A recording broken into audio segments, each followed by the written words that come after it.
S4 sound, S4 sound हमारा heart में कैसे प्रोड्यूस होता है। ठीक है, जब हमारा यहाँ पे सर्कुलेशन हो रहा था, ये आर्ट्रियम और वेंट्रिकल्स जब कॉन्ट्रैक्ट हो रहा था, तो जब हार्ट का मसल्स जब कॉन्ट्रैक्ट करेगा तो वाइब्रेशन प्रोड्यूस होगा।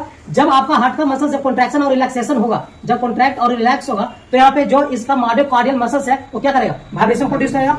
जब यहाँ पे वाइब्रेशन प्रोड्यूस होता है तो हमारा जो साउंड सुनाई देता है वो एस4 साउंड सुनाई देता है। ठीक है, एस4 साउंड का सिंबल है टा। ठीक है, ये किसके थ्रू हो रहा है, फिर से देखेंगे। ये साउंड है जो आपको मसल्स का कॉन्ट्रैक्शन रिलैक्सेशन जब होता है मायोकार्डियल मसल्स का, तो एक वाइब्रेशन प्रोड्यूस होता है, उस वाइब्रेशन में आपको एस4 साउंड सुना देता है। ये साउंड को हम लोग ग्राफिकल रिप्रेजेंटेशन से हम लोग पता करते हैं कि कैसा हमारा एस4 साउंड सुना देगा। ये साउंड है जो हम लोग स्टेथोस्कोप के द्वारा सुनाई नहीं देता है। ये साउंड है वो आपको विद द हेल्प ऑफ फोनोकार्डियोग्राम एक डिवाइस होता है जिसमें आपका ग्राफिकल रिप्रेजेंटेशन होता है। वहां पे आपका S1 sound, S2 sound, S3 sound और एस4 साउंड है वो पता चलेगा। ठीक है।